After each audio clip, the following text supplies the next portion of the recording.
গীতার প্রথম শিক্ষায় বলা হয়েছে যে মানুষ তার কর্মের বদলে ফলকেই জীবনের আসল বিষয় মনে করে তার কখনো শান্তি আসে না। ইচ্ছের আগুন তাকে বারবার উঁচুতে নিয়ে যায়, কিন্তু তৃপ্তির স্বাদ অনুভব করতে দেয় না। যে ব্যক্তি সবসময় প্রত্যাশার বোঝা বয়ে বেড়ায়, প্রত্যাশা পূর্ণ না হলে তার মন ভেঙে যায় এবং সে দুঃখে নিমগ্ন হয়। শ্রীকৃষ্ণ অর্জুনকে বলেছিলেন, ভগবানের শরণ নাও, নিঃস্বার্থ মনে নিষ্কুলুষ মনোভাবে নিজের কাজ করে যাও, কোনো রকম পুরস্কারের আশাই নয়।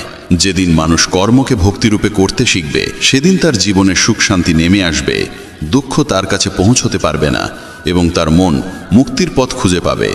জন্ম জন্মান্তরের ইচ্ছা আর ভোগবিলাস মানুষকে ইন্দ্রিয়ের দাস বানিয়ে ফেলে।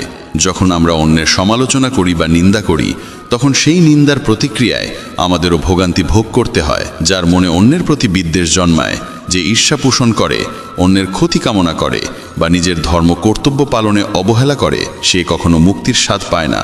ভালো কাজের ফল যেমন নিশ্চিত, তেমনি খারাপ কাজের শাস্তিও অনিবার্য। শ্রীকৃষ্ণ জানিয়ে দেন যে তিনি অতীত, বর্তমান ও ভবিষ্যতের প্রতিটি পরিণতি স্পষ্টভাবে দেখতে পারেন। তাই ফলের চিন্তা ছেড়ে দিয়ে নিজের কর্তব্যে মন দাও। কর্ম কখনো থেমে থাকে না। কর্মফল ভোগ না করা পর্যন্ত মানুষের পথ শেষ হয় না। কিছুই সময়ের আগে ঘটে না, আবার নিয়তির বাইরে গিয়েও ঘটে না।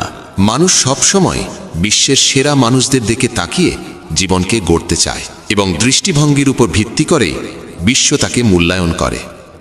যখন মন ইন্দ্রিয়ের বশে যায়, তখন খারাপ অভ্যাস, কুধারণা আর বাহ্য সৌন্দর্যের মোহ তাকে আরও অন্ধ করে তোলে। কিন্তু যেমন একটি ছোট প্রদীপের আলো গভীর অন্ধকার দূর করে দেয়, ঠিক তেমনি ইতিবাচক চিন্তার তেল দিয়ে জ্ঞানের আলো জ্বালাতে পারলে অজ্ঞতার আধারও নিজে থেকেই মুছে যায়। গীতার দ্বিতীয় শিক্ষা বলে, যা চোখে সত্য বলে মনে হয়, সেটাও অনেক সময় সত্য নাও হতে পারে। তাই চোখের দেখা বা বাহ্য রূপ দেখে তাড়াহুড়ো করে বিশ্বাস করা উচিত নয়। তৃতীয় শিক্ষায় বলা হয়েছে, যারা অতিরিক্ত মিষ্টি কথা বলে বা অকারণে প্রশংসা করে, তাদের থেকে সাবধান থাকতে হবে। মানুষ তখনই মধুর ভাষা ব্যবহার করে যখন তাদের নিজের লাভ লুকিয়ে থাকে। প্রশংসাও কোনোদিন বিনামূল্যে আসে না, এর আড়ালে থাকে কোনো প্রত্যাশা। তাই এমন প্রশংসায় মুগ্ধ না হয়ে সতর্ক থাকা জরুরি। চতুর্থ শিক্ষায় বলা হয়েছে, অন্যের উপর ভরসা করার অভ্যেসই মানুষের মনকে দুর্বল করে তোলে। যে ভাবে এই মানুষটাই আমার ভরসা, কঠিন সময়ে এই আমাকে বাঁচাবে, সেই দিনের শেষে সবচেয়ে বেশি একাকিত্বে ভোগে। কারণ যারা নিজেরাই ভরসা খুঁজছে, তারা কিভাবে তোমার ভরসা হবে? তাই ভরসা রাখো শুধু ভগবানের উপর। সময় হলে তিনি নিজেই সঠিক মানুষকে সহায়তায় পাঠাবেন। পঞ্চম শিক্ষায় বলা হয়েছে, রাগ মানুষকে ধ্বংস করে দেয়। যে মানুষ রাগ নিয়ন্ত্রণ করতে পারে না, তার কোনো সম্পর্ক টেকে না। মানুষ রাগী মানুষকে ভয় পায়, দূরে সরে যায়। রাগে অন্ধ হয়ে মানুষ নিজের সব কিছু হারিয়ে ফেলে। ষষ্ঠ শিক্ষায় বলা হয়েছে যে ভগবানের প্রতি পরিপূর্ণ বিশ্বাস রাখে আর তাকে আন্তরিক মনে স্মরণ করে, ভগবান অবশ্যই কোনো না কোনোভাবে তার পাশে এসে দাঁড়ান। কিন্তু ভগবান শোনেন কিনা, সেটাও নির্ভর করে মানুষের বিশ্বাসের দৃঢ়তার উপর। গীতায় বলা হয়েছে, কারো উপকার করলে সেটা মনে করে অহংকার করা উচিত নয়, কারণ সেই কাজের মহত্ব তখনই নষ্ট হয়ে যায়। তুমি কখনোই ভাববে না যে তুমি কাউকে সাহায্য করেছ। সাহায্য করার শক্তি আসে ঈশ্বরের কাছ থেকে। তুমি শুধু তার ব্যবহৃত এক মাধ্যম। রাগের মুহূর্তে প্রতিক্রিয়া দেওয়া মানে ঈশ্বরের নিয়ম আর কর্মফলের ন্যায় বিচারে অবিশ্বাস করা। তাই মনে সন্দেহ জন্মাতে দিও না, কারণ সন্দেহই মানুষের সর্বনাশ ডেকে আনে। মনের ভিতর জমে ওঠা সন্দেহ একসময় ভুল বোঝাবুঝির বিশাল পাহাড় তৈরি করে, আর সেই পাহাড় তোমার সিদ্ধান্ত নেওয়ার স্বাধীনতাকে কেড়ে নেয়। কেউ তোমার প্রতি অন্যায় করলে তার ফল তাকে কর্ম আর সময়ের নিয়মেই ভোগ করতে হয়। তাই ক্ষোভ বা কৃপা দেখানোর পরিবর্তে সৎকর্ম করো। উদ্বেগে ডুবে না গিয়ে গভীরভাবে ভাবো, মনকে নিয়ন্ত্রণে রাখো, কারণ নিয়ন্ত্রণহীন মৌনই মানুষের সবচেয়ে বড় শত্রু হয়ে ওঠে এবং তাকে দিয়ে অকল্যাণের কাজ করায়। জ্ঞান সর্বদা বুদ্ধির চেয়ে শ্রেষ্ঠ, তাই জ্ঞান অর্জন করো এবং তা অন্যদের মাঝেও ছড়িয়ে দাও, যাতে তাদের জীবনও আলোকিত হয়। কাউকে সাহায্য করতে হলে তাকে এমন জায়গায় পৌঁছে দাও যেখানে সে নিজেও নিজের পথ তৈরি করতে পারে। যে ব্যক্তি প্রতিদানের প্রত্যাশায় কাজ করে, সে কর্মের বন্ধনে আবদ্ধই থাকে। জন্ম নয়, মানুষের কর্মই তাকে মহান করে তোলে। তুমি পৃথিবীকে যেমন দৃষ্টিতে দেখো, পৃথিবীও তেমনভাবেই তোমাকে প্রতিফলিত করে। মন থেকে আমার, তোমার, ছোট, বড়, নিজের, পরের এই ভেদ বুদ্ধি দূর করতে পারলে দেখবে সারা বিশ্বের সঙ্গে তোমার এক অনাবিল বন্ধনের সেতু তৈরি হয়ে গেছে। যে ব্যক্তি নিঃস্বার্থ মনে অবিরাম কাজ করতে পারে, কেবল তিনিই জীবনে সত্যিকারের সুখ ও তৃপ্তি খুঁজে পান। ইন্দ্রিয় নিয়ন্ত্রণে থাকলে কোনো রকম দুঃখ তোমাকে বিচলিত করতে পারে না। শ্রীকৃষ্ণ বলেন, শান্তি কেবল তারাই লাভ করে যারা আমি, আমার, আমি করলাম, আমি করিয়ে নিলাম এই অহংবোধ ত্যাগ করতে পারে। অত্যধিক আসক্তি কোনো বস্তু, স্থান, প্রাণী বা মানুষের প্রতি একসময় গভীর দুঃখের মূল হয়ে দাঁড়ায়। যে মানুষ সামান্যতেই খুশি থাকতে শিখেছে এবং যার চাওয়া পাওয়া কম, তার জীবনেই প্রকৃত তৃপ্তি থাকে। গীতার সপ্তম উপদেশ বলে, মনকে শান্ত করা শিখো। অস্থির মন থেকে জন্ম নেয় সমস্ত দুঃখ, আর শান্ত মন থেকে প্রবাহিত হয় ভালোবাসা ও আনন্দ।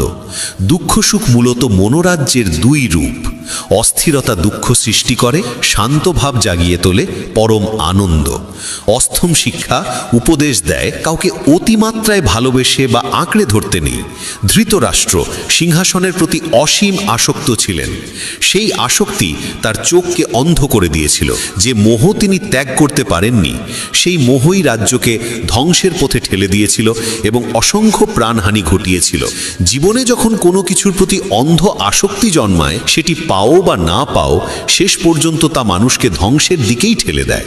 নবম উপদেশ বলে, সত্যিকারের শান্তি কেবল আধ্যাত্মিক জ্ঞানেই পাওয়া যায়। মানুষ কি বলল, সেদিকে অতিরিক্ত মন দিলে আত্মবিশ্বাস হারিয়ে যায়। তাই নিজের উপর বিশ্বাস রাখো, নিজের পথ নিজেই তৈরি করো। জীবন ক্ষণস্থায়ী, যে কোনো মুহূর্তে পরিবর্তন চলে আসতে পারে। তাই সময় নষ্ট না করে অতীতের ভুল থেকে শিক্ষা নাও, বর্তমানকে ভালো করো এবং ভবিষ্যৎকে সুন্দর করে গড়ে তোলো। কিসের এত উদ্বেগ?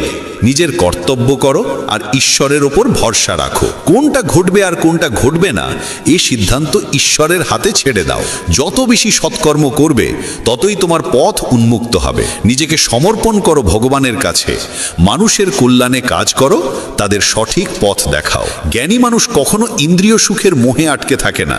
তাই জ্ঞানী হওয়ার চেষ্টা করো। গীতায় বলা হয়, যা ঘটেছে তা ভালো, যা ঘটছে তাও ভালো, আর যা ঘটবে সেটাও ভালোই হবে। শাস্ত্র পড়ে কোনো লাভ নেই যদি তা জীবনে ব্যবহার না করো। রাবণ ছিল বিপুল জ্ঞানী, কিন্তু সত্যিকারের প্রজ্ঞা তার ছিল না। তা অজ্ঞানতা, রাগ, কামনা আর অহংকারই তাকে শেষ পর্যন্ত পতনের দিকে ঠেলে দিয়েছিল। ঈশ্বর বলেন, জীবের মধ্যে আমি কোনো ভেদ দেখি না, সবাই আমার কাছে সমান।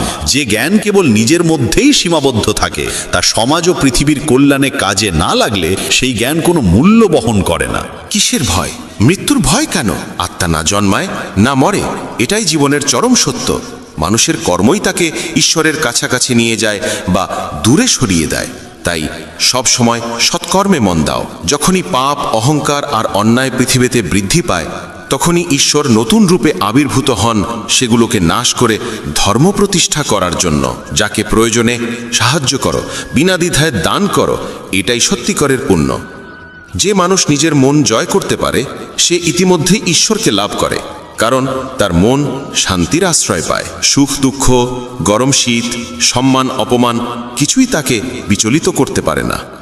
জ্ঞানী ব্যক্তি জীবিত বা মৃত কাউকেই নিয়ে শোক করেন না। পরিবারে থেকে, সমাজে থেকে কর্তব্য নিষ্ঠার সঙ্গে পালন করা, সৎভাবে চলা এবং ধর্ম মেনে জীবনযাপন করাও এক উচ্চতর তপস্যা। এইভাবেই মানুষের জীবন আলোকময় হয়ে ওঠে। গীতার দশম উপদেশে বলা হয়েছে, আজকের দিনে মানুষ নিজেই মানুষের শত্রু হয়ে উঠেছে। ব্যবসা বাণিজ্যে হোক, সম্পর্কের জগতে হোক কিংবা জীবনের অন্য যে কোনো ক্ষেত্রে মানুষই মানুষকে ক্ষতিগ্রস্ত করছে। প্রতিযোগিতা এত বেড়েছে যে চুরি, ডাকাতি, অপরাধ সবই ভয়ঙ্করভাবে বৃদ্ধি পেয়েছে।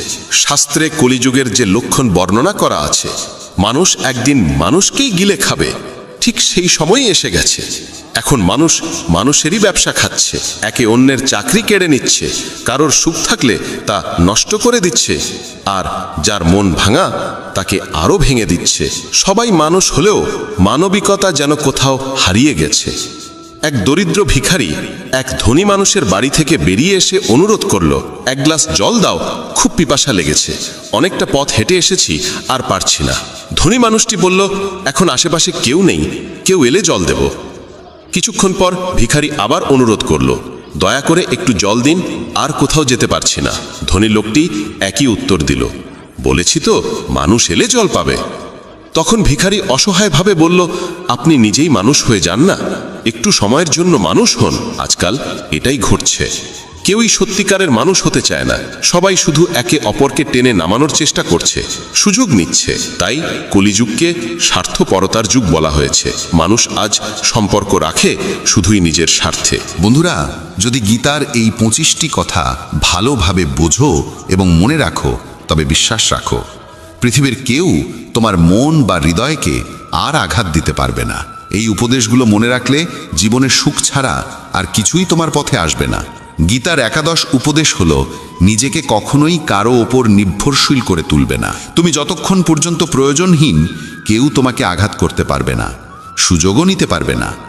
যাকে তুমি প্রয়োজন মনে করবে, সেই একদিন তোমাকে ব্যবহার করবে। যেদিন তোমার জীবন অন্যের ওপর নির্ভরশীল হয়ে পড়বে, সেদিন থেকেই তুমি তার দাসে পরিণত হবে।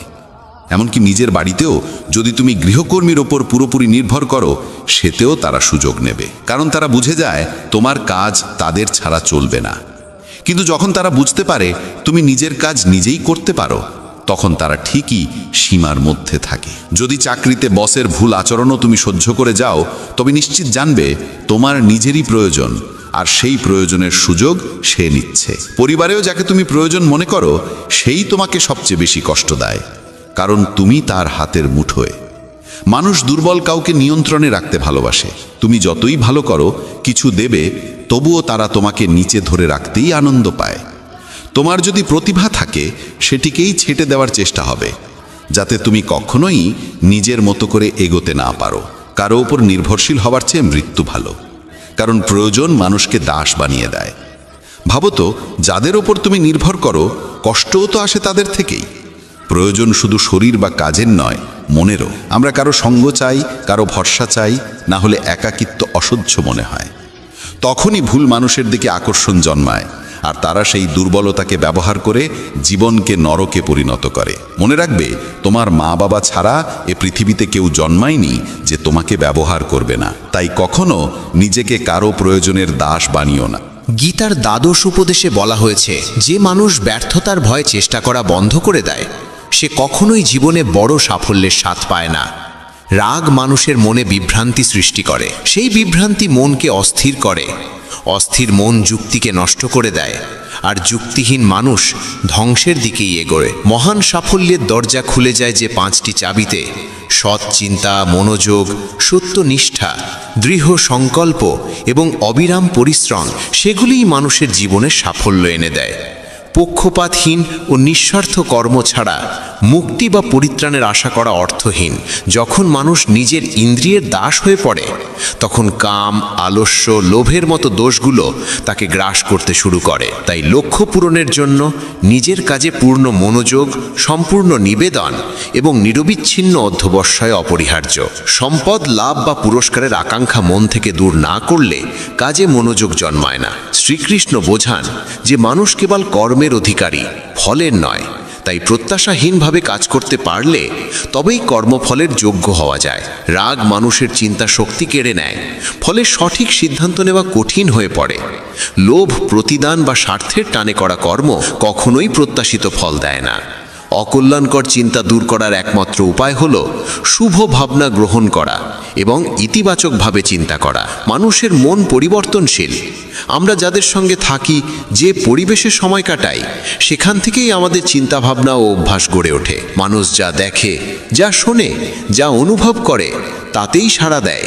যে ব্যক্তি সৎকর্মকে নিজের সৌভাগ্য, আশীর্বাদ বলে মনে করে, সে নিজের কল্পনার চেয়েও বহুগুণ বেশি ফল পায়। আর বড় স্বপ্ন পূরণ করতে হলে মনকে কল্পনার শক্তিতে সমৃদ্ধ করতে হয়, কারণ কল্পনাই বড় স্বপ্নের প্রথম আলো জ্বালায়।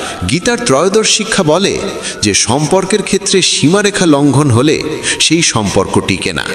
বয়সে বড় কিংবা ছোট, যেই হোক না কেন, সম্পর্ক তখনই সুন্দর থাকে যখন উভয়েই একে অন্যকে সম্মান দেয়, মূল্য দেয় এবং নিজ নিজ সীমার ভিতরে থাকে। যেখানে সীমা নেই, যেখানে পারস্পরিক সম্মান নেই, সেই সম্পর্ক একসময় ভেঙে পড়বেই। গীতার আরেক শিক্ষা জানায় যে যারা বাইরে থেকে বন্ধু সেজে থাকে অথচ অন্তরে ক্ষতি করার ফন্দি আটে, তাদের থেকে দূরে থাকাই শ্রেয়। চাণক্য বলেছিলেন, এমন মানুষ ঠিক সেই পাত্রের মতো যার মুখে অমৃত আর ভেতরে বিষ। যাকে অমৃত ভেবে পান করো তা আসলে বিষ হয়ে ওঠে, তাই এদের এড়িয়ে চলাই উত্তম। গীতা শেখায় যে নিজের সুখ দুঃখ সবাইকে বলা উচিত নয়, কারণ মানুষের চোখে সুখের ওপর ঈর্ষা আর দুঃখের ওপর উপহাস ভর করে থাকে। সবাই তোমার আনন্দে খুশি হয় না, মানুষ ঈর্ষান্বিত হয়। তাই সব অশ্রু চোখে আনতে নেই, সব ক্ষত সকলের সামনে প্রকাশ করতে নেই, কারণ মানুষ হাতে লবণ নিয়ে ঘোরে, তোমার ক্ষত দেখলেই ছিটিয়ে দেবে। এই পৃথিবীতে এমন মানুষও আছে যারা দুঃখীদের আরও দুঃখী করে, সুখীদের মনেও কষ্ট ঢুকিয়ে দেয়। নিজের মনের কথা সেই ব্যক্তিকেই বলো যে বোঝার ক্ষমতা রাখে। জীবনে নতুন সূচনার জন্য অনেক সময় পুরনোকে পুরোপুরি মুছে ফেলতে হয়। কুন্তী প্রশ্ন করেছিলেন, শ্রীকৃষ্ণ কেন এমন ভয়াবহ যুদ্ধ ঘটালেন? কৃষ্ণ বলেছিলেন যে অধর্ম চারিদিকে ছড়িয়ে পড়েছিল এবং নতুন যুগের পথ খুলতে হলে তার সম্পূর্ণ বিনাশ প্রয়োজন। যেমন কোনো প্রাসাদ ভেঙে পড়লে বা জীর্ণ হয়ে গেলে তা ভেঙে নতুন করে গড়া হয়, তেমনি জীবনে কিছু নতুন পেতে হলে পুরনোকেই আগে সরিয়ে ফেলতে হয়। গীতা বলে যে জীবনে যখন নিজেকে একা মনে হবে তখন বুঝতে হবে এই পৃথিবীতে মানুষ একাই আসে এবং একাই ফিরে যায়। প্রকৃত অর্থে কারোর কেউ নয়। যে পিতামাতা জীবন দেয় তারাও একদিন চলে যায়, তাহলে অন্যের কাছ থেকে কী বা আশা করা যায়? কেউ যদি পথ ছেড়ে চলে যায়, মনে রাখবে ঈশ্বর কখনো কাউকে ছাড়েন না, তিনি সবসময় সঙ্গে থাকেন। কৃষ্ণ অর্জুনকে বলেছিলেন, মানুষ আমাকে মানুক বা না মানুক সকলেই আমার সন্তান, তাই কাউকে আমি কখনো ত্যাগ করি না। মানুষ ঈশ্বরের অংশ, তাই তাকে ঈশ্বরের সন্তানও বলা হয়। একাকিত্ব কোনো দুঃখের বিষয় নয়, বরং ভুল মানুষের সঙ্গই সবচেয়ে ভয়ঙ্কর। একটি প্রবাদ আছে, কিছু না থাকার চেয়ে কিছু থাকা ভালো, কিন্তু আরেকটি সত্য হলো নিরর্থক কিছু থাকার চেয়ে কিছুই না থাকা ভালো। তাই ভুল মানুষের সঙ্গে থাকার চাইতে একা থাকা শ্রেয়। এই শিক্ষা তাদের জন্য বিশেষ প্রয়োজন যাদের একাকিত্ব ভীত করে। দুঃখ বা নিঃসঙ্গতাকে ভয় পেও না, কারণ এই পৃথিবীতে কেউ কারোর স্থায়ী নয়। গীতা আরও জানায় যে জীবনে নতুন শুরু করতে চাইলে পুরনোকেই কখনো কখনো সম্পূর্ণ মুছে ফেলতে হয়। কুন্তীর সেই প্রশ্নের জবাবে কৃষ্ণ বলেছিলেন যে যখন অন্যায় অগাধ হয়ে যায় তখন ন্যায়ের পথে নতুন সূচনা আনতে পুরনোকে ভেঙে ফেলা ছাড়া উপায় থাকে না। পুরনো প্রাসাদ যেমন ভেঙে নতুন করে গড়া হয়, তেমনি জীবনে অগ্রসর হতে গেলে অনর্থক পুরনো বন্ধনগুলো ভাঙতেই হয়। গীতার আরেক গভীর শিক্ষা হলো ধন, ক্ষমতা বা পদমর্যাদার অহংকার মানুষকে পতনের দিকে ঠেলে দেয়। দুর্যোধন গর্ব করত ভীষ্ম, দ্রোণ বা কর্ণের মতো যোদ্ধা তার পাশে আছে, তাই পাণ্ডবদের হারানো তার কাছে সহজ। এই গর্বই তাকে পতনের দিকে নিয়ে গেল। যে ব্যক্তি সম্পদ বা ক্ষমতার দম্ভে অন্যকে হেয় করে, একদিন সেই অহংকারই তার ধ্বংসের কারণ হয়। তাই যত বড়ই হও, যত সফলই হও, অহংকার যেন কখনো তোমাকে স্পর্শ না করে। শ্রীকৃষ্ণ অর্জুনকে আরও বোঝালেন যে মৃত্যু জীবনের অবশ্যম্ভাবী সত্য। মৃত্যু কখনোই এড়ানো যায় না, শুধু সময়টা কিছুটা এগোতে বা পিছোতে পারে। এই দেহ আসলে এক ভাড়াটে বাসার মতো, যেখানে আমরা সাময়িক অতিথি মাত্র। দেহের পরিণতি নিশ্চিত, কিন্তু আত্মা চিরন্তন এবং অবিনশ্বর। যে ঘটতে নির্ধারিত তা কোনো উপায় এড়িয়ে যাওয়া যায় না। যা ভাগ্যে নেই তা নিয়ে দুঃখে ডুবে থাকা বা উদ্বেগে ভোগা শুধু নিজের কষ্টই বাড়ায়। যে জন্মেছে সে মরবেই, আর যে মরেছে সে পুনর্জন্ম লাভ করবে। এই নিয়মের বাইরে কেউ নেই, তাই যেটা অবধারিত তার জন্য শোক করা একেবারেই অর্থহীন। সত্য থেকে মুখ ফিরিয়ে থাকা কখনো বুদ্ধিমানের কাজ নয়, কারণ জ্ঞানী মানুষের পরিচয় হলো সত্যকে গ্রহণ করার ক্ষমতা। মিথ্যেকে সত্য ভেবে জীবন কাটানো নিজেকেই প্রতারণা করা। অনেক সময় নিজের ব্যক্তিগত চিন্তাধারাই ভুল বোঝাবুঝির সৃষ্টি করে, তাই নিজের ভাবনা জোর করে অন্যের ওপর চাপিয়ে দেওয়া উচিত নয়। কাম, ক্রোধ ও লোভ, এই তিনকে বলা হয়েছে নরকের দ্বার। এই তিন যদি মানুষের মন দখল করে ফেলে, তবে জন্ম মৃত্যুর চক্র থেকে মুক্তি পাওয়া যায় না। যেমন আগুন ধাতুকে পরীক্ষা করে, তেমনি প্রতিকূলতা সাহসীদের পরীক্ষা নেয়। মানুষের প্রথম শত্রু কিংবা প্রথম বন্ধু তার নিজের মন। অতিরিক্ত কামনা মানুষের শান্তি কেড়ে নেয়, আর পরিশ্রম ছাড়া ভালো ফলের আশা করা যায় না। যদি ধর্মের পথে চলতে চাও তবে ফলাফল নিয়ে চিন্তা না করে নির্ভয়ে নিজের কর্তব্য পালন করতে হবে। গীতার 22তম উপদেশ হল, যেখানে ভালোবাসা, সম্মান বা মূল্য নেই সেখানে কখনো থাকা উচিত নয়। মহাভারতের যুদ্ধ শুরুর আগে শ্রীকৃষ্ণ শান্তির প্রস্তাব নিয়ে হস্তিনাপুর গিয়েছিলেন। তখন শকুনি দুর্যোধনকে বলেছিল যে কৃষ্ণকে সম্মান দেখাও, তাকে নিজের পক্ষে টেনে আনলে পাণ্ডবেরা দুর্বল হয়ে যাবে। দুর্যোধন কৃষ্ণকে তার গৃহে নিমন্ত্রণ জানিয়ে বলল তার আতিথ্য গ্রহণ করতে। কৃষ্ণ তখন বললেন, যে বাড়িতে গভীর ভালোবাসা থাকে বা যেখানে কোনো বড় বিপদে পড়া মানুষ শরণ নেয়, কেবল সেই দুই অবস্থাতেই অন্যের গৃহে আহার করা উচিত। দুর্যোধনের প্রতি তার কোনো ভালোবাসা নেই, আর কৃষ্ণ কোনো বিপদেও পড়েননি, তাই স্বার্থপর মানুষের বাড়িতে যাওয়া যায় না। এখান থেকেই শিক্ষা, যেখানে ভালোবাসা, সম্মান বা মূল্য নেই সেখানে থাকা মানেই অপমান ডেকে আনা। মানুষকে থাকতে হবে সেই জায়গায় যেখানে তাকে সত্যিই শ্রদ্ধা করা হয়। গীতার 23তম উপদেশে বলা হয়েছে, মূর্খ ও দুষ্ট মানুষের কাছে জ্ঞান দেওয়া উচিত নয়। তারা তা সহ্য করতে পারে না, তাদের অহংকার আহত হয়, আর সময় এলে তারা সেই মানুষকেই ক্ষতি করে। মানব জীবন অত্যন্ত মূল্যবান, তাই এটিকে বিফলে নষ্ট করা ঠিক নয়। এমন কর্ম করতে হবে যা ভবিষ্যৎ প্রজন্মকে পথ দেখাবে। শ্রীকৃষ্ণ অর্জুনকে বলেন যে জীবনের মর্যাদা বোঝে এমন মানুষই জীবনের সঠিক মূল্য নির্ধারণ করতে পারে। নিজেকে শ্রেষ্ঠ করে তুলতে পারলে একদিন বিশ্ব তার মর্যাদা স্বীকার করবে। জীবন অতীতে নেই, ভবিষ্যতে নেই, জীবন আছে এই বর্তমান মুহূর্তে, তাই বর্তমানটিকেই আনন্দে বাঁচতে হবে। শ্রীকৃষ্ণ বলেন তিনি তার বহু জন্মের স্মৃতি মনে রাখেন, কিন্তু মানুষ সেই স্মৃতি ভুলে যায়। মানুষ নিজের জীবনকে যোগ্য করে তোলার মাধ্যমেই সুখ সাফল্য অর্জন করতে পারে। ঈশ্বর জীবনে বহু সুযোগ দেন, কিন্তু ইন্দ্রিয়ের দাস হয়ে মানুষ সেসব সুযোগ কাজে লাগাতে পারে না। সৎকর্মের সুযোগ কখনো হারানো উচিত নয়। যে ব্যক্তি প্রতিদানের আশা ছাড়া নিজের কর্তব্য করে তার জীবনই সত্যিকার অর্থে সফল হয়। ভুল কাজের পর ভালো কাজ করলেও পূর্বের পাপের প্রতিক্রিয়া কোনো না কোনোভাবে ভোগ করতেই হয়। শ্রীকৃষ্ণ বলেন, সত্যিকারের যোগী সেই মানুষ যে নিষ্ঠার সঙ্গে নিজের কর্মকে ধর্ম বলে গ্রহণ করে, কিন্তু ফলাফলের প্রতি আসক্ত থাকে না। যে কর্মফল চায় না এবং অপছন্দও করে না, তাকেই সন্ন্যাসী বলা হয়। মানুষের জীবনে যে কোনো উচ্চ অবস্থান অর্জন করা সম্ভব যদি সে নিজের মনকে নিয়ন্ত্রণ করে এবং নিজের উপর আস্থা রাখে। ঈশ্বর দুর্বলতা দেন, কিন্তু মর্যাদা মানুষের নিজের মনই তৈরি করে। গীতার 24তম উপদেশে বলা হয়েছে, যতই ভালো হও না কেন, যদি খারাপ মানুষের সঙ্গ গ্রহণ করো তবে তাদেরই পরিণতি ভোগ করতে হবে।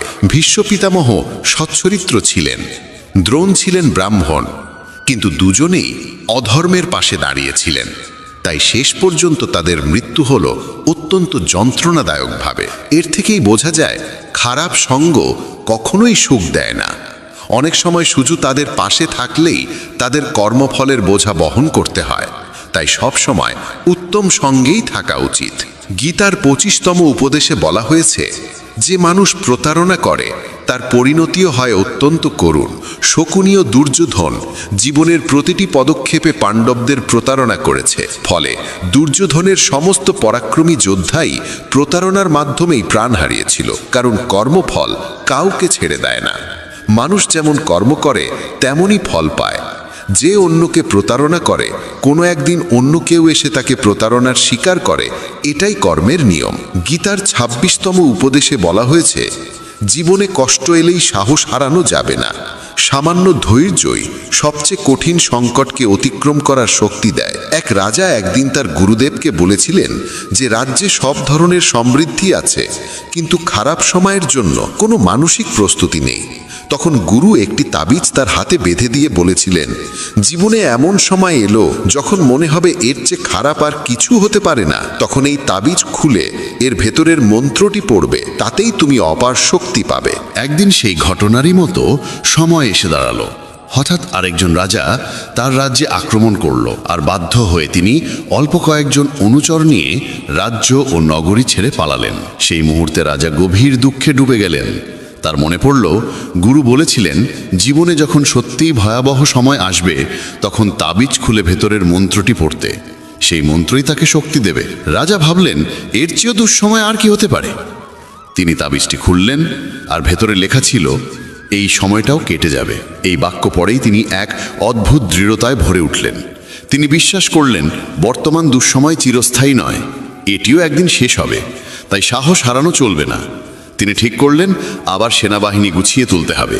রাজা সৈন্যদের একত্র করলেন, আক্রমণকারী রাজাকে মোকাবিলা করলেন এবং শেষ পর্যন্ত নিজের রাজ্য পুনরুদ্ধার করলেন। জীবনে যত ভয়াবহ পরিস্থিতিই আসুক না কেন, কোনো অবস্থাই স্থায়ী নয়।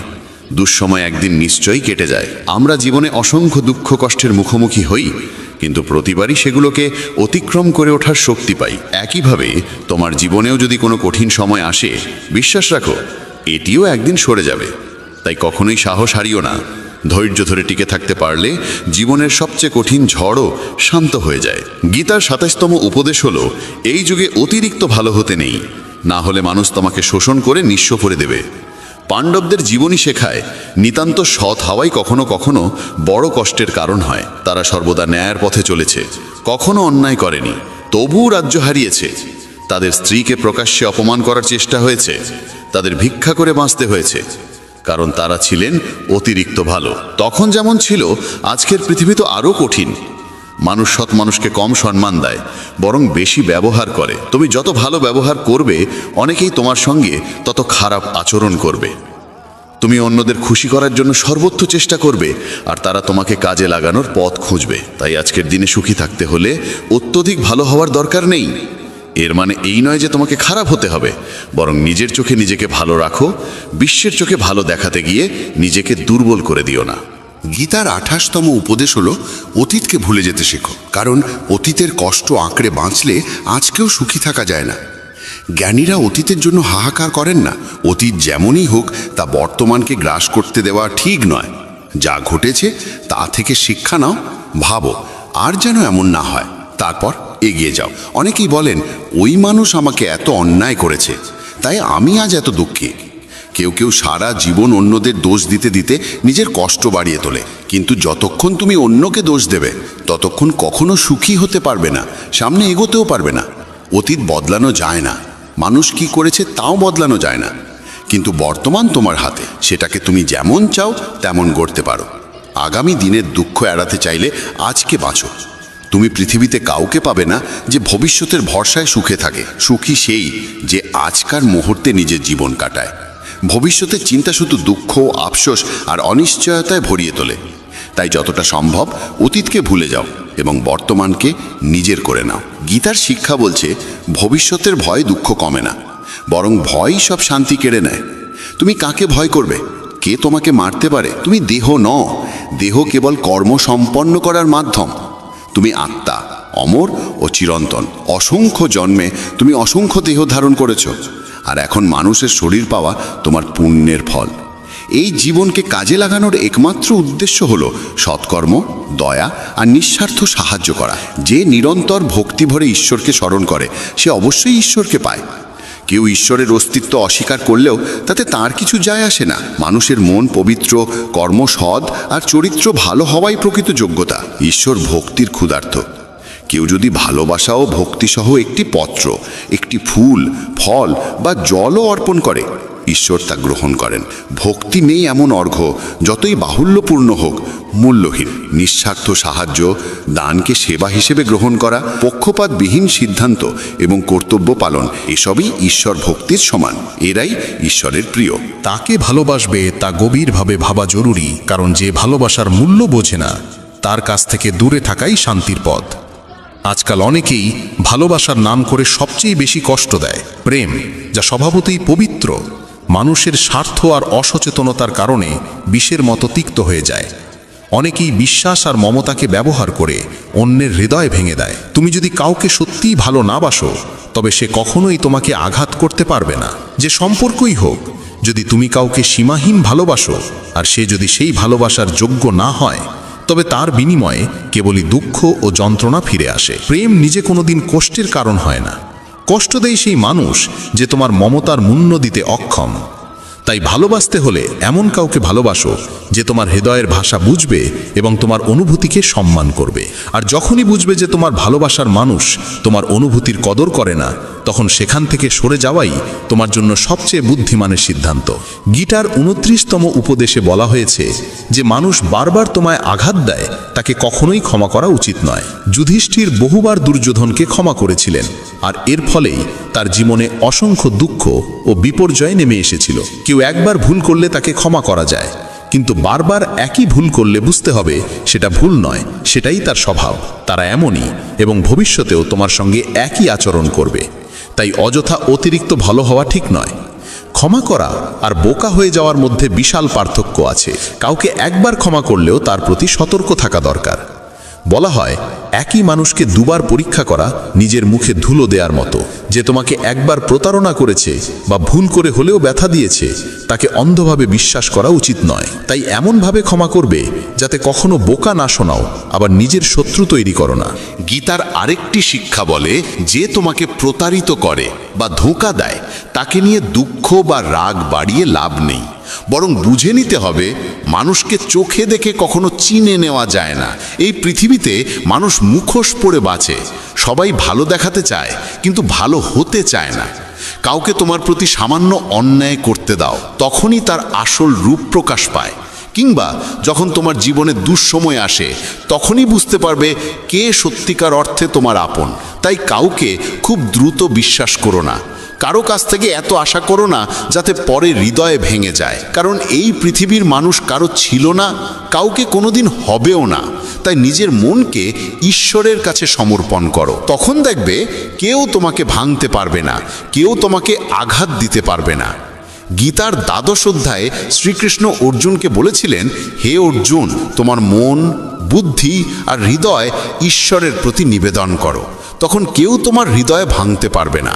এই পৃথিবীতে তুমি যাকে যত বেশি ভালোবাসো, সেই মানুষই তোমাকে সবচেয়ে বেশি কষ্ট দেয়। কারণ এখানে হৃদয়ের মূল্য নেই, অনুভূতির মূল্য নেই, কেবল স্বার্থের মূল্য। মানুষ তোমার থেকে কি পেতে পারে এই হিসেবেই তারা সম্পর্ক গড়ে তোলে। যতক্ষণ তুমি তাদের কাজে লাগো, ততক্ষণ তারা ভালো মানুষের মুখোশ পরে থাকে। স্বার্থ শেষ হওয়ার সঙ্গে সঙ্গে তাদের কথা, আচরণ সব বদলে যায়। তাই নতুন কাউকে দেখলেই বিশ্বাসে ভেসে যাবে না। তারা প্রথমে খুব ভালো দেখায়, কিন্তু সেটা কেবল নিজের সুবিধের জন্য। তুমি ফাঁদে পড়বে কিনা তা ঠিক করবে তোমার নিজের বুদ্ধি।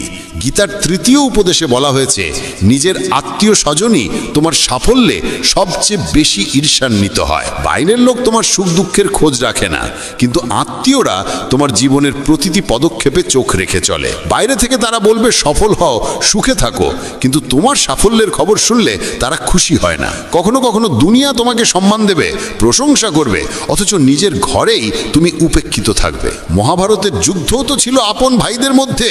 দুর্যোধন পাণ্ডবদের প্রতিটি আনন্দে, প্রতিটি সাফল্যে ঈর্ষায় কাতর হয়ে উঠত। তাদের পতন ঘটাতে সে সব রকম চেষ্টা করেছে। আর এই আপন ভাইদের মধ্যেকার ঈর্ষাই মহাভারতের ভয়াবহ যুদ্ধের জন্ম দিয়েছিল, যেখানে অসংখ্য প্রাণ হারিয়েছিল।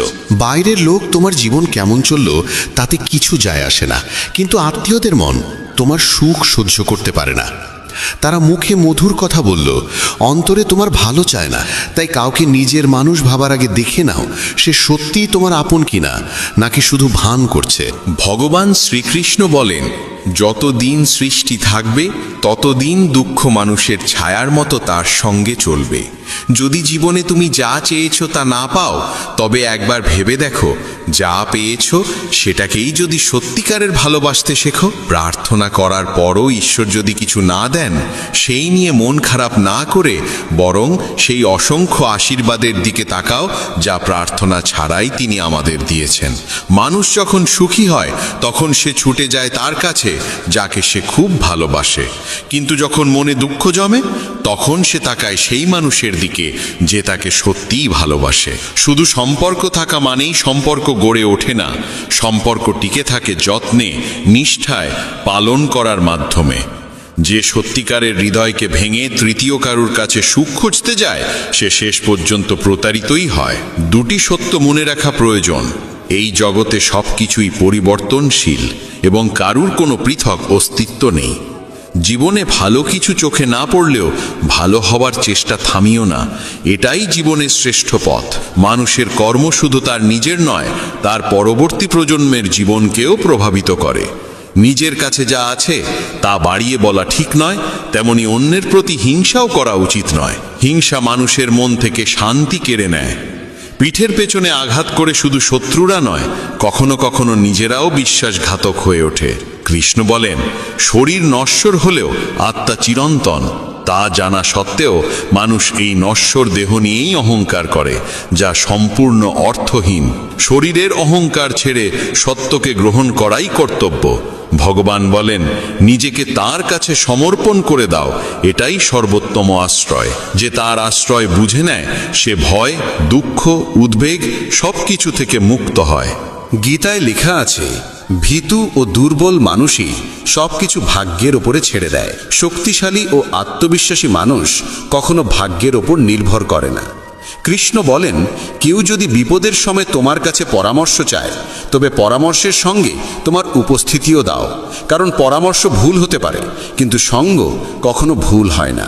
গীতা বলে, ক্রোধ তখনই পূর্ণ হয় যখন তা ধর্ম ও নীতির রক্ষায় ব্যবহৃত হয়, আর সহনশীলতা তখনই পাপ হয়ে ওঠে যখন তা অন্যায়কে টিকে থাকতে সাহায্য করে। আবার কৃষ্ণ উপদেশ দেন, নিজের দুঃখের জন্য পৃথিবীকে দোষ দিও না, নিজের মনকে বোঝাও, কারণ মন পাল্টাতেই দুঃখের অবসান ঘটে। সময় যার পরীক্ষা নেয় সেই জিনিসও মূল্যবান হয়ে ওঠে। তাই তো কাঁচা আঙুরের চেয়ে কিশমিশের দাম বেশি, আর মাটির চেয়ে মাটির পাত্রের মূল্যও বেশি। নীতি ও ষড়যন্ত্রে অর্জিত সুখ মানুষকে ভয় ও অস্থিরতার দিকে ঠেলে দেয়। শান্তি থাকে সেই সুখে যা আসে হৃদয়ের নির্মলতা থেকে। সে সুখ অল্প হলেও তাতে সত্যিকারের আনন্দ থাকে। কৃষ্ণ বলেন, আমার ইচ্ছা ছাড়া তোমাকে কেউ স্পর্শও করতে পারবে না, তবে ভয় কিসের যখন আমি তোমার সঙ্গে আছি। কোনো বিষয়ে সম্পূর্ণ জ্ঞান না থাকলে নীরব থাকা উত্তম, কারণ অপূর্ণ সত্য বহু সময় সম্পূর্ণ মিথ্যের থেকেও বিপজ্জনক। গীতায় বলা হয়েছে, তুমি নিজেকে দুর্বল ভাবে রেখেছ, নইলে তুমি যা করতে পারো তা অন্য কেউ পারে না। গতকাল বা আগামীকাল নিয়ে চিন্তা করো না, যা হবার তা হবেই, যা হয় তা ভালোর জন্যেই হয়। তাই বর্তমানকে উপভোগ করো। কোনো কারণেই রাগ করো না, চিৎকার করো না, মন খারাপ করো না, মনে শান্তি রাখো, ভেবে সিদ্ধান্ত নাও, কারণ শব্দে শব্দে মেটে না, নীরবে মেটে। আমরা প্রত্যেকেই ভালো ও মন্দের মিশ্রণে তৈরি। যারা ভালোর গুণকে যত্ন করে তারাই সাফল্য পায়। নিজেকে এমনভাবে গড়ে তোলো যে যেখানে থাকবে সেখানে সবাই তোমায় ভালোবাসবে, যেখান থেকে চলে যাবে সেখানে সবাই তোমায় মনে করবে, এবং যেখানে যাওয়ার কথা সেখানে পৌঁছানোর আগে সবাই তোমার অপেক্ষা করবে। যারা তোমার অস্তিত্বকে মূল্য দেয় না তাদের ছেড়ে দেওয়া ভালো। তোমার অবস্থাও খারাপ নয়, তোমার ভাগ্যও খারাপ নয়, শুধু সময় একটু কঠোর, আর সেটাও চিরস্থায়ী নয়। তাই দুশ্চিন্তা করো না। তুমি কাউকে প্রতারণা করে জয়ী হলে জেনে রেখো, কারোর ওপরে যে অন্যায় হয় তার বিচার একদিন না একদিন ঈশ্বর ফেরত দেবেনই। অত্যন্ত আবেগী মানুষ যখন নিজের আবেগ হারিয়ে পাথর হয়ে যায়, তখন সে পাথরের থেকেও কঠিন হয়ে ওঠে। গীতা বলে, রাগের মুহূর্তে নেওয়া সিদ্ধান্ত জীবন পর্যন্ত নষ্ট করে দিতে পারে। জগতের সবকিছু কর্মফল অনুযায়ী হলেও ঈশ্বরের সঙ্গে সংযোগ কেন প্রয়োজন? কারণ আমরা কর্মের গভীর সত্য জানি না। সত্য ও অসত্যের বিচারের সম্পূর্ণ জ্ঞান কেবল ঈশ্বরই দেন। তাকে জানলেই কর্ম সুকর্মে পরিণত হয়।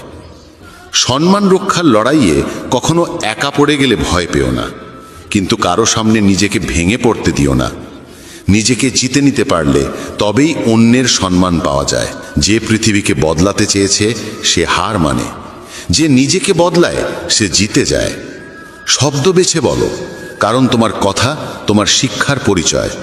সৌন্দর্য মানে রূপ নয়, সৌন্দর্য মানে সুন্দর মন, সুন্দর ভাবনা, সুন্দর আচরণ।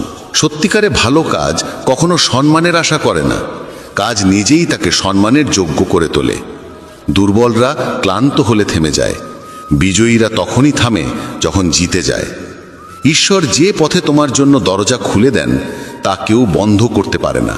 গীতায় লেখা, ফিরে গিয়ে শুরুটা বদলানো যায় না, কিন্তু যেখানেই দাঁড়িয়ে থাকো সেখান থেকেই নতুন শুরু করে শেষটা বদলে দেওয়া যায়। ঈশ্বরের সিদ্ধান্ত সবসময় আমাদের ইচ্ছার থেকেও শ্রেষ্ঠ হয়। যে নীরবতাকে বোঝে সে পূজনীয়। সে মা হোক, স্ত্রী হোক, প্রেমিক হোক বা ঈশ্বরই হন, মন যদি পবিত্র না হয় তবে শুধু মন্দিরে যাওয়া কোনো উপকারে লাগে না। জীবনের 5 কঠিন সত্য। নিজের দুঃখ লুকাতে হয়, কারণ কারোর সত্যিই তাতে আগ্রহ নেই। সবকিছু সবার সঙ্গে বলা যায় না, কারণ সবাই তোমার মঙ্গল চিন্তা করে না।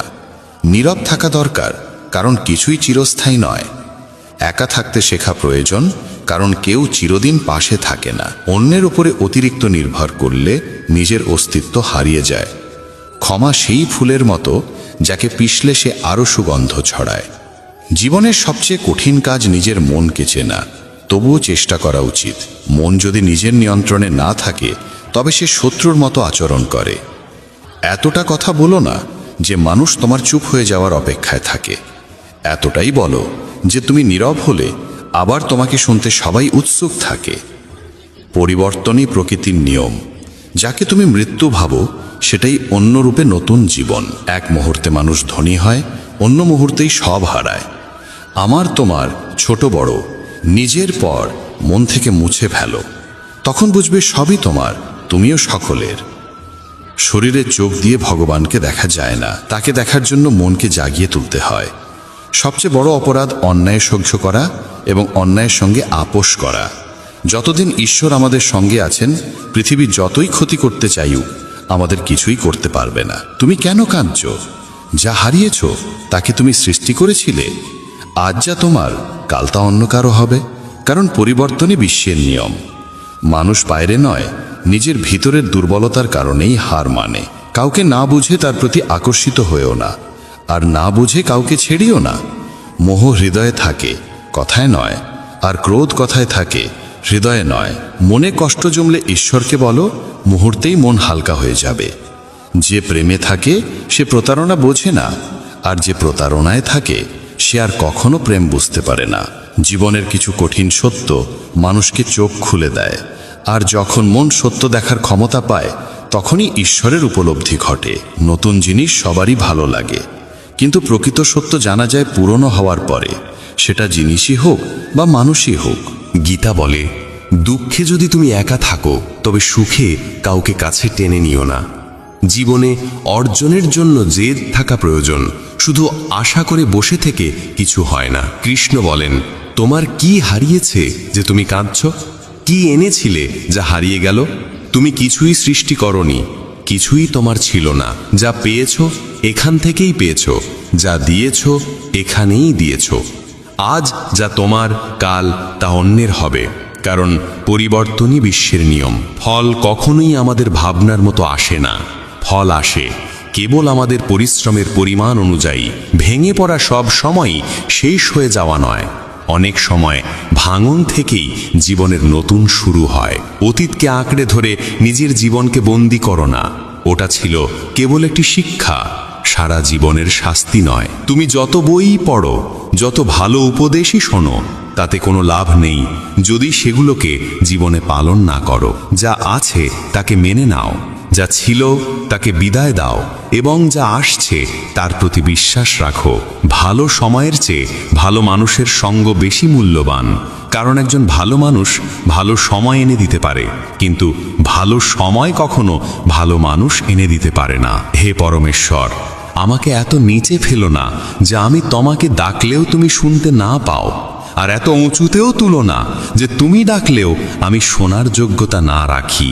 যে তোমাকে সম্মান দেয় সেই সম্মান যেন অহংকারে পরিণত না হয়, কারণ সম্মানের পরেই অপমানের যাত্রা শুরু হতে পারে। কেউ আমাদের বুঝুক বা না বুঝুক তাতে তেমন কিছু যায় আসে না, কিন্তু যাকে আমরা আশা করি সেই যদি না বোঝে তখনই ব্যথা সবচেয়ে গভীর হয়। কয়েকটি ছোট্ট আশা নিয়ে আমি বসে আছি তোমার দ্বারে। শুনেছি তোমার বাড়ি থেকে কেউ নাকি খালি হাতে ফেরে না। এক ব্যক্তি প্রচণ্ড দুঃখে ক্লান্ত ছিল। বন্ধুর পরামর্শে সে শ্রীকৃষ্ণের পূজা শুরু করলো। বছরের পর বছর কেটে গেল, কোনো উপকার হলো না। অন্য বন্ধু বলল, কালী মাতার পূজা করো, কষ্ট সরে যাবে। সে পরদিনই ঘরে কালীমাতার মূর্তি আনলো, কৃষ্ণের মূর্তিকে তুলে রাখলো মন্দিরের ওপরের তক্তায় এবং নিচে রেখে শুরু করলো কালীমাতার পূজা। কদিন পর তার মনে দ্বিধা জাগলো যে ধূপধুনো মা কালীকে জ্বালাই, তার গন্ধ তো কৃষ্ণও পান। তাই সে ভাবল কৃষ্ণ ঠাকুরের মুখটাই বেঁধে দিই। সে যখন ওপরে উঠে কৃষ্ণের মুখ বেঁধে দিচ্ছিল, তখন কৃষ্ণ তার হাত ধরে ফেললেন। মানুষটি বিস্ময়ে জিজ্ঞেস করল, এতদিন পূজা করলাম, কোনোদিন দেখা দিলে না, আজ হঠাৎ এলে কেন? কৃষ্ণ বললেন, এতদিন তুমি আমাকে নিছক একটি মূর্তি ভেবে পূজা করেছিলে, কিন্তু আজ তুমি বিশ্বাস করেছ যে কৃষ্ণ শ্বাস নিচ্ছেন। সেই বিশ্বাসের কারণেই আমি এসেছি।